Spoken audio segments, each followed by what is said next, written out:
we to think concerning those who say that Vatican II, post-Vatican II popes lost their papal office before God but retain it before men, since the world recognizes them as popes? What do we say about that? Mm-hmm. Well, I don't know who says that, but I wouldn't say it. How could they, what kind of a charade would that be, right? What kind of a disguise would it be for a man to be regarded as the vicar of Christ on earth by men when he is not before God, right? When he's not acknowledged as a pope or the vicar of Christ on earth, and does therefore not have the powers or the charms of infallibility that a pope must have if he speaks ex cathedra, right? And does not have the authority to command, but everybody thinks he does on earth. What a travesty that would be. Would that not be tantamount to saying that Christ's promise has failed? I will be with you all days, even unto the consummation of the world. If that kind of a very evil charade would be, and who would God do that? Would God do that? Could people actually, could the Catholic people actually accept as Pope, follow someone as Pope who really isn't, in the eyes of God, Pope? Let's face it, if he's not Pope in the eyes of God, he's not, if he's not the vicar of Christ in the eyes of God, he's not the vicar of Christ. He's not the Pope. So would Satan not have triumphed over the church if he could deceive all the Catholic faithful into following a false Pope? So I don't see how one could say that, at least not the universality of the faithful. Some could be deceived, certainly.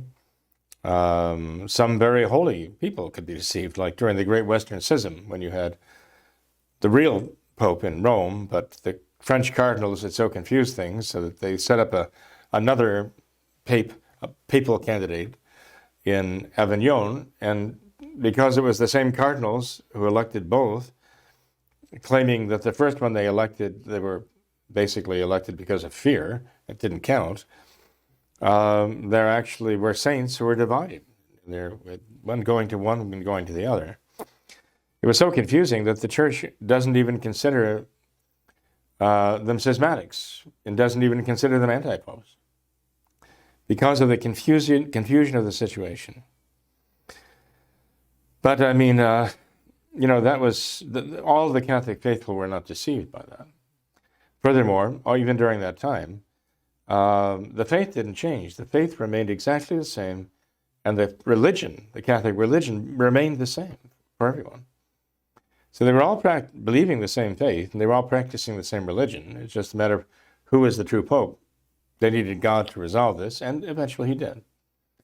And it was resolved in 1415 with the election of Martin V, who was actually a very great Pope. And God raised him up to heal the wounds, and he really did. It's remarkable. So when, humanly speaking, all was lost, it wasn't. That's how they felt when they laid Christ's body in the tomb. When they took it down to the cross, they thought all was lost. But with God, there's no such thing, right? Mm-hmm. No such thing. Mm-hmm. So anyway, and we have to remember that today, too. We see the situation of the church today. Humanly speaking, we can't think of a way to make things better, to make things turn out right, to solve this problem. But that does not impress God. God is not impressed by our impotence to solve these problems. We have the capacity to create problems ad infinitum, it seems.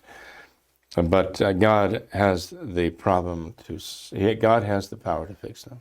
Mm-hmm. We cannot create a problem so great that he cannot fix it except losing our souls going to hell.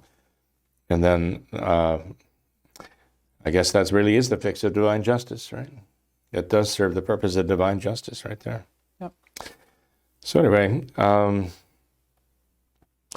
so in answer to that question, I would say some of the Catholic faithful can be deceived, but it's impossible that all of the Catholic faithful would be deceived. Mm-hmm.